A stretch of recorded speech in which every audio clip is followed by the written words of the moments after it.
No, you're not coming to my house. Hi humans, it's midnight again, which means that I'm having another existential crisis. So, for the first time in my life, I had someone sleeping in my house. And yeah, what age am I? I'm almost 27 years old, and I've never had anyone sleeping in my house ever. And thinking about when I was a kid or when I was a teenager, every time someone, a friend, mentioned for a second about coming to my house, I would freak out and just find a billion reasons to say no. But I come from a super crazy, in another level, toxic family, so I've never wanted those two words to get mixed, like my friends, the people that I care about, and my family, the people that makes me have nightmares, because I didn't want my family to say anything bad to my friends. But jumping to the present, I've been living alone, with my dog, for a few years now. And you may ask, oh, why you've never invited anyone to your house? For a few reasons. First, because I was living in a house while I was renovating mine, and it wasn't a house that allowed people. Actually, it was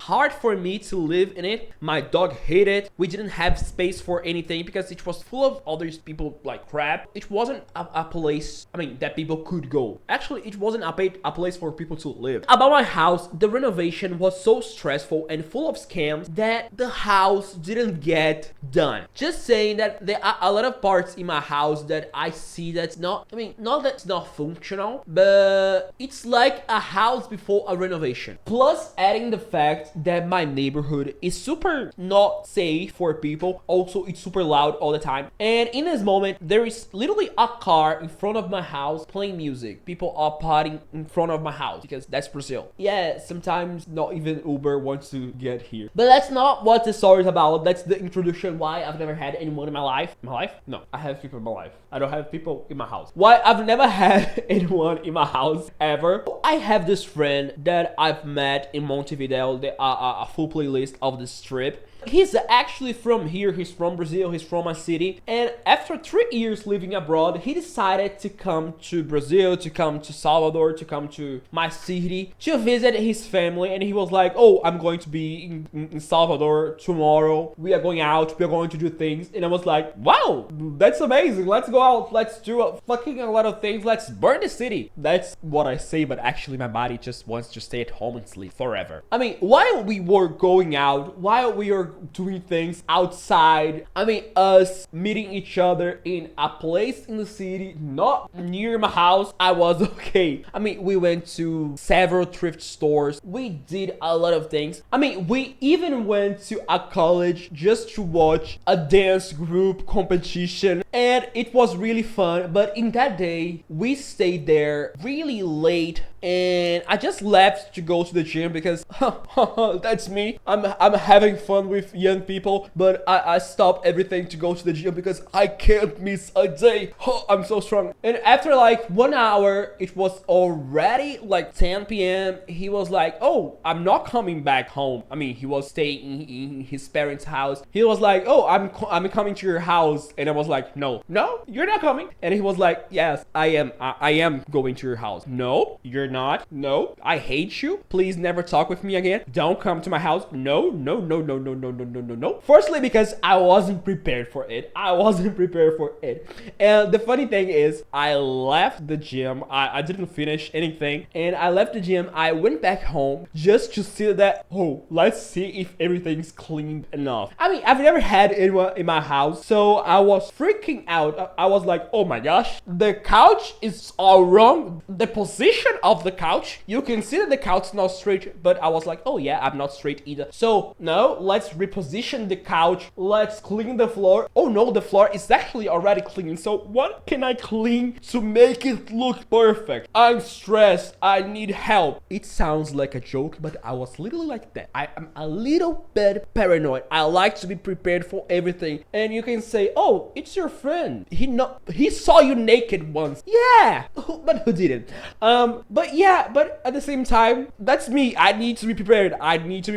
Of course, he wasn't going to say anything if the house was like destroyed. And I'm actually really organized. I realized that after it. But I started like organizing the house, and he was like, oh, I'm already living here. Where you are at the gym. I'm going to go to your gym so we can come home together. And I was like, oh, actually I'm at home. Actually, I'm at home. And even making sure that the house was organized, I was like, are you sure do you want to come? I mean, the house is a little bit destroyed. Also, my dog is here. I don't remember if you like dogs. He's really aggressive. A monster. I mean, my dog being like this size. Of course, he's bossy, but if you don't bother him, he doesn't care about you. Unless you're a kid or a cat. But besides that, he doesn't care. And he was like, just send me the address. I'm coming. And I sent the address. And I was like, thank God, most of the time, the Uber drivers don't want to come to my neighborhood. So maybe he won't come. Maybe he won't come. And of course, I'm joking now. But that was what my mind was thinking. Part of me was like, oh, it would be nice. My friend's coming to my house. We're going to watch movies and talk about shit. But the other half of me was like, what am I going to do? Everything's going to be worse. I'm going to die. That's my brain. I mean, let's just say that person ruling my brain is anxiety. And my job is to protect her from the scary stuff she can't see.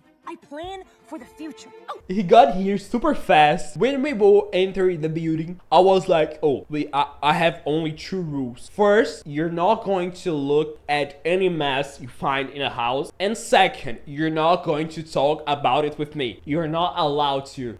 And the first thing he did when we opened the door, he was like, oh, it's super messy. Joking, of course. So when I'm feeling anxious or I'm feeling unprepared for things, I try to be a little bit controlling. So we got to the house and I was literally like a mother, like, oh, you're going to take a shower, that's your towel, go to the bathroom. And he was like, no, let's eat first. And I was like, no, you're going to take a shower, you have 30 minutes. And he just laughed. Then we had dinner, we watched some movies, and we talked a lot. And inside my brain I was like, oh, this feels natural. If it feels natural, probably there's something wrong. There is something wrong. Of course there is something wrong. Everything looks calm, everything looks normal. And it was probably already like 2 a.m. and I just turned to him and I was like, go to sleep. I literally looked at his eyes and just said, go to sleep. I mean, but I have this funny baby voice that people don't realize I'm actually talking serious. But I was like, go to sleep, because I needed to have some control over it. I mean, let's follow my plan.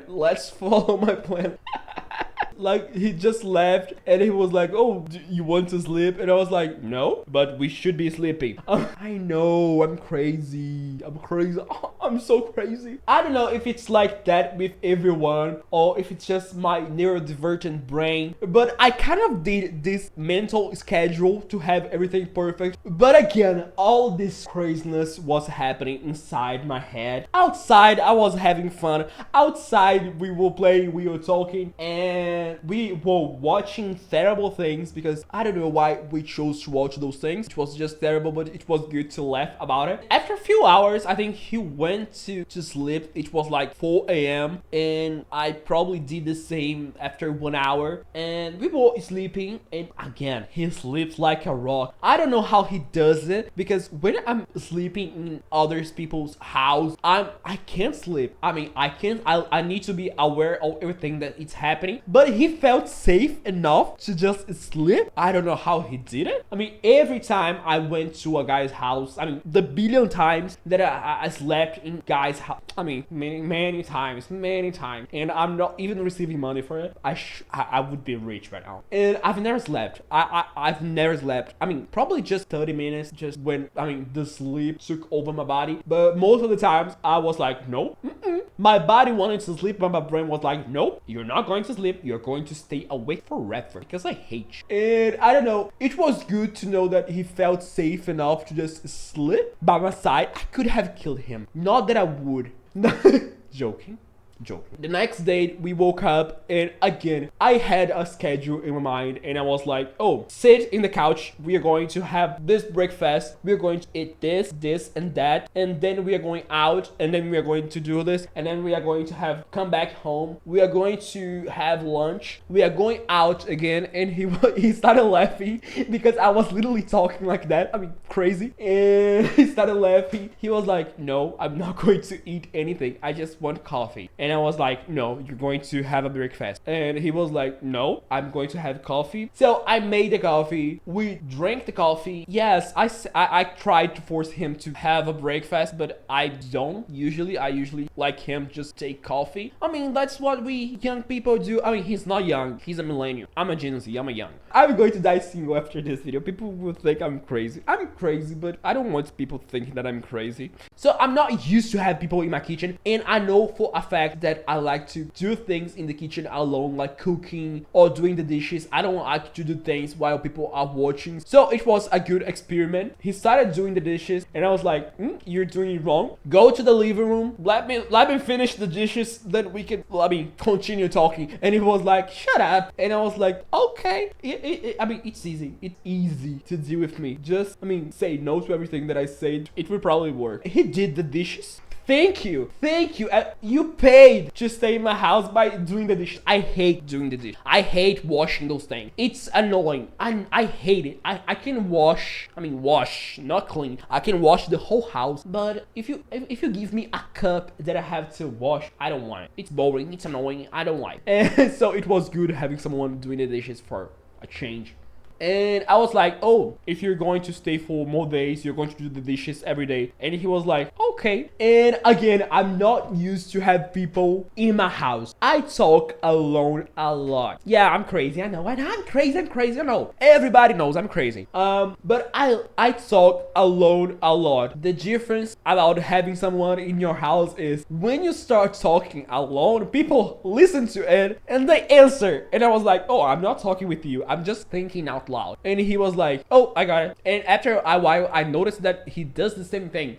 Does everyone talk alone? I thought it was just my mental illness, but apparently people actually talk with themselves a lot when they're alone. And like I said, we went out several times, which is a change for me too, because I like to don't interact with people outside. And I just like to interact with my dog, basically. And we went out a lot. I discovered a lot of things about the city that I didn't know. Do I like any of them? Let's not talk about it. But it was really fun having someone in my house, so I could plan to do things with them because they're basically there. So I could just wake them up and say, oh, let's go to the beach. And the other person would be like, no, I don't want. And I would be like, yes, you're going to. And he would be like, okay, let's go. Another thing that I need to say, I thought I was a super messy person. I don't know. I like to have things organized, like I said, but it took me a long time to actually do it. So it gets messy before it gets organized. So I thought I was super messy because I have this older sister and she is a cleaning freak. So every time you go to her house, she's cleaning something, and really cleaning, like with a toothbrush, brushing the floor. She's that clean, and I used to compare myself to her, and I was like, oh, I'm super messy, I'm disgusting, I'm the dirt. If dirt was a person, it would be me, because I was comparing to her because her house is super clean all the time, super clean. I don't know how she can keep her walls white forever, because even I touch my wall and it gets the marks of my hand, and I clean it, but I don't know, I'm probably going to paint my house because the white wall wasn't a good choice, because I keep touching the walls, my dog keep touching the walls, and it left the marks. So after having someone stay in my house for a few days, I learned something. I'm actually super clean and I'm actually super organized, because people are messy and I didn't know they were that messy, and it's fun. That was this video, and it was probably just to show how crazy I am. And I don't know, the first time you had someone stay in your house, did you went crazy of having everything right and perfect and basically freaking out about every little step that the other person take? Because even when he was in the bathroom, I felt, oh, what you're doing there, leave the door open, I need to see what you're doing. I didn't say that, but when he was in the bathroom, I was like, what he's doing there? And he was literally just putting things out of the body. So that was this video. It was another midnight crisis that actually I've been having for a long time. So I hope I'll see you in the next video. Please consider subscribe to this channel, I really need it. Please like the video and comment what you think about my crazy story. Bye. I know, I'm crazy. I'm crazy. My mind doesn't work like normal people. My mind is just weird.